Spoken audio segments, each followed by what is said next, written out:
সুজয়, একটু জোরে ধর বাবা, জালে বড় কিছু আটকে গেছে মনে হচ্ছে। বাবা, জালটা সত্যি অনেক ভারী। অজয়, তুইও একটু সাহায্য কর। দাঁড়াও দাদা, আমিও টানছি। মনে হচ্ছে সত্যি অনেক বড় মাছ পড়েছে। এক নদীর ধারে ছোট্ট একটি সুন্দর গ্রামে বাস করতেন গরিব জেলে রতন। নদীতে মাছ ধরে যা আয় হতো তা দিয়েই কোনো রকমে তার সংসার চলত। অভাব ছিল নিত্যদিনের সঙ্গী, কিন্তু রতন ছিলেন সৎ এবং পরিশ্রমী মানুষ। তার জীবনের সবচেয়ে বড় সম্পদ ছিল তার দুই ছেলে, সুজয় আর অজয়। রতনের বড় ছেলে সুজয় ছিল শান্ত, ভদ্র আর পরিশ্রমী। বাবার কষ্ট সে বুঝত এবং সব সময় বাবার কাজে সাহায্য করার চেষ্টা করত। কিন্তু ছোট ছেলে অজয় ছিল একেবারেই অন্যরকম। কাজ করতে তার একদম ভালো লাগত না। সে সবসময় ভাবত, পরিশ্রম না করেই যদি একদিন অনেক টাকা পাওয়া যেত। বাবা, জালটা তুমি একা ঠিক করো না, তুমি একটু বিশ্রাম নাও, আমি তোমার সঙ্গে মিলে জালটা ঠিক করে দিচ্ছি। সুজয়, তুই সব সময় আমার কষ্টটা বুঝিস। ঈশ্বর তোকে ভালো রাখুক বাবা। তুমি সারা দিন আমাদের জন্য পরিশ্রম করো বাবা, তোমার কাজে একটু সাহায্য করতে পারলে আমারও ভালো লাগে। অন্যদিকে অজয় বাবার সঙ্গে নদীতে যেতে একদমই চাইত না। তার মনে হতো, এত কষ্ট করে কাজ করে কি লাভ? যদি ভাগ্য একদিন নিজে থেকেই বদলে যায় তাহলে আর পরিশ্রম করার দরকার কি?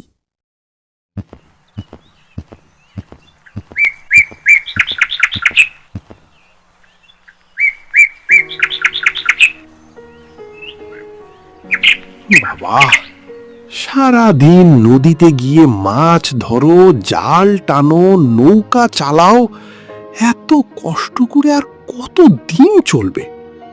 বাবা, জীবনে কষ্ট ছাড়া কিছুই সহজে পাওয়া যায় না। পরিশ্রম করলেই একদিন ভালো সময় আসবে। আমি এত কষ্ট করতে চাই না বাবা।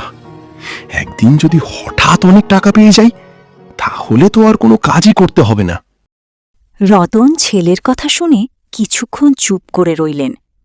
তিনি জানতেন না, খুব শিগগিরই নদীর বুকে এমন একটি ঘটনা ঘটতে চলেছে যা অজয়ের জীবনটাই বদলে দেবে। পরদিন ভোরে সূর্য ওঠার আগেই রতন তার দুই ছেলে সুজয় ও অজয়কে নিয়ে নদীর দিকে রওনা দিলেন। আকাশে তখনও হালকা অন্ধকার, আর নদীর ওপর ভেসেছিল পাতলা কুয়াশার চাদর। রতনের মনে ছিল আজ ভালো কিছু মাছ ধরার আশা, কিন্তু তিনি জানতেন না সেদিন মাছের চেয়েও অমূল্য একটি জিনিস তাদের জালে ধরা দিতে চলেছে।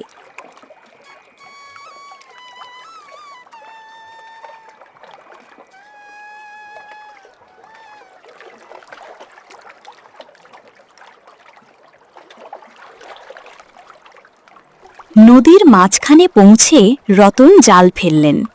সুজয় মন দিয়ে বাবাকে সাহায্য করতে লাগল, কিন্তু অজয় তখনও বিরক্ত মুখে বসেছিল। সুজয়, জালটা একটু ভালো করে ধরে রাখ বাবা। আজ নদীর স্রোতটা বেশ বেশি মনে হচ্ছে। ঠিক আছে বাবা, তুমি চিন্তা করো না, আমি শক্ত করে ধরে আছি। আবার সেই একই কাজ। সারাদিন মাছ ধরেও তো আমাদের অভাব কাটে না। অজয়, কাজ ছোট বা বড় নয় বাবা। সৎভাবে করা পরিশ্রমের কোনো তুলনা হয় না। একটু জোরে ধর বাবা, জালে বড় কিছু আটকে গেছে মনে হচ্ছে। বাবা, জালটা সত্যি অনেক ভারী। অজয়, তুইও একটু সাহায্য কর। দাঁড়াও দাদা, আমিও টানছি। মনে হচ্ছে সত্যি অনেক বড় মাছ পড়েছে।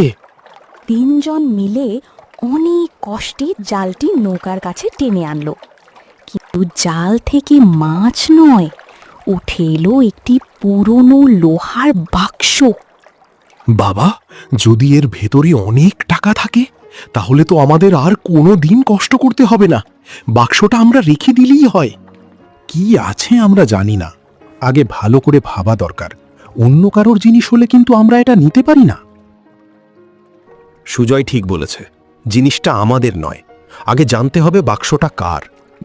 কিন্তু অজয়ের চোখ তখন বাক্সের ওপরই আটকে ছিল।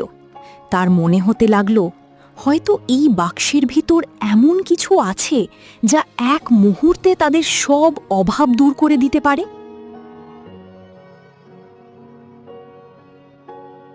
বাবা, যদি এর ভেতরে অনেক টাকা থাকে তাহলে তো আমাদের আর কোনো দিন কষ্ট করতে হবে না, বাক্সটা আমরা রেখে দিলেই হয়। না অজয়, মনে রাখিস, অন্যের জিনিস নিয়ে কখনো সত্যিকারের সুখ পাওয়া যায় না। বাক্সটা যার, তার কাছেই ফিরিয়ে দিতে হবে। কিন্তু বাবা, যদি এর মালিককে কোনোদিন খুঁজেই না পাওয়া যায়? তবুও আমরা এটা নিজের করে নেব না। সত্যের পথে থাকা কঠিন হতে পারে, কিন্তু সেই পথেই মানুষের সম্মান থাকে। রতনের কথা শুনে অজয় চুপ হয়ে গেল, কিন্তু তার মনের লোভ তখনও পুরোপুরি দূর হয়নি। আর সেই পুরনো বাক্সের ভেতরে কি ছিল তা জানার জন্য সবাই অধীর। কিন্তু অজয়ের চোখ তখন বাক্সের ওপরই আটকে ছিল। তার মনে হতে লাগলো হয়তো এই বাক্সের ভিতর এমন কিছু আছে যা এক মুহূর্তে তাদের সব অভাব দূর করে দিতে পারে। রতন বাক্সটি তুলে নিয়ে সন্ধ্যার আলো ধীরে ধীরে ঘরে নিয়ে আসে। বাড়িতে ফিরে রতন বাক্সটি উঠোনের এক কোণে রাখলেন। তারপর পুরনো তালাটি ভালো করে দেখে বললেন, বাক্সটি খোলা হবে গ্রামের প্রধানের সামনে। কিন্তু বাবা, এখনই যদি একটু খুলে দেখি ভেতরে কি আছে সেটা জানার জন্য আমার আর অপেক্ষা হচ্ছে না। না বাবা, অন্যের জিনিসের ব্যাপারে তাড়াহুড়ো করা ঠিক নয়। কাল সকালে গ্রামের প্রধানকে সব জানাবো। বাবা ঠিকই বলেছেন অজয়, আমাদের কোনো ভুল করা উচিত হবে না। রাতে সবাই ঘুমিয়ে পড়ল, কিন্তু অজয়ের চোখে ঘুম এলো না। তার মনে শুধু ঘুরছিল সেই বাক্সের কথা। না, বাবা তো বলেছে অন্যের জিনিসে হাত দিতে নেই, কিন্তু শুধু বাক্সটা খুলে দেখলে তো আর কিছু হবে না। অজয় ধীরে ধীরে উঠে বাক্সটির কাছে গেল। সে হাত বাড়িয়ে তালাটি ছুঁতেই, অজয়, তুই ওখানে কি করছিস? আমি শুধু বাক্সটা দেখতে এসেছিলাম দাদা, আমি খুলতে চাইনি। তুই জানিস বাবা কি বলেছে? চল এখান থেকে চলে যাই, কাল সকালে আমরা সবাই মিলে বাক্সটা খুলব। হ্যাঁ দাদা, তুই ঠিক বলেছিস, আমি ভুল করতে যাচ্ছিলাম।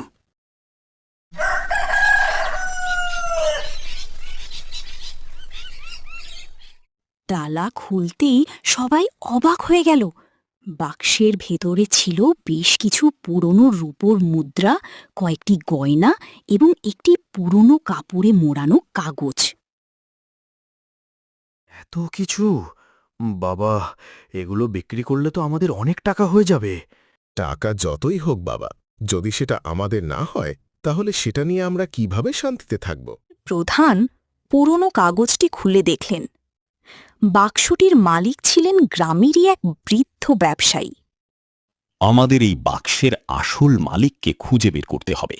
যতদিন না তাকে পাওয়া যাচ্ছে ততদিন এই সম্পদ আমাদের কারও নয়।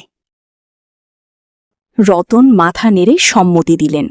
সুজয়ও খুশি হল, আর অজয় চুপচাপ দাঁড়িয়ে রইল।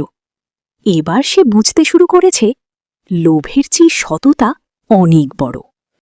কিছুদিন বাদ গ্রামের সেই বৃদ্ধ ব্যবসায়ী বাক্সটির খোঁজ পেয়ে রতনের বাড়িতে যায়। এই বাক্সটাই তো আমার।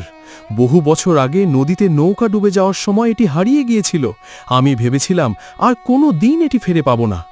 আপনার জিনিস আপনার কাছেই ফিরিয়ে দেওয়া আমাদের কর্তব্য। অন্যের সম্পদ নিয়ে আমরা কখনো সুখী হতে পারব না। রতনের সততা দেখে বৃদ্ধ অত্যন্ত খুশি হলেন। তিনি রতনকে কিছু টাকা পুরস্কার দিতে চাইলেন। রতন, তোমার মতো সৎ মানুষ আজকাল খুব কম দেখা যায়। এই টাকাটা তুমি আমার পক্ষ থেকে পুরস্কার হিসেবে রাখো, তোমার সংসারের কাজে লাগবে। আপনার আশীর্বাদই আমাদের জন্য অনেক। তবে আপনি যখন ভালোবেসে দিচ্ছেন তখন আমি কৃতজ্ঞতার সঙ্গে গ্রহণ করছি। বৃদ্ধের কথা শুনে অজয় চুপ করে দাঁড়িয়ে রইল।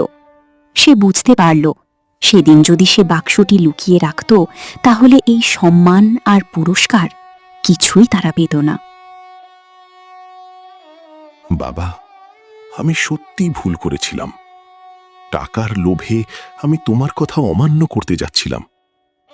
আজ বুঝলাম, সততার চেয়ে বড় সম্পদ আর কিচ্ছু নেই। ভুল বুঝতে পারাটাই বড় কথা বাবা।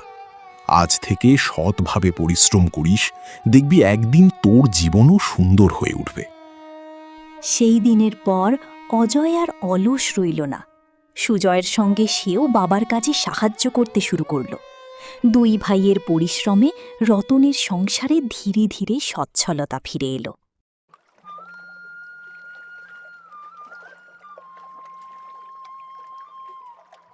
এইভাবেই রতন ও তার দুই ছেলে নতুন করে জীবন শুরু করল। অজয় শিখল, লোভ নয়, সততাই মানুষের আসল শক্তি। আর সুজয়ের পরিশ্রম হয়ে উঠল তাদের পরিবারের অনুপ্রেরণা।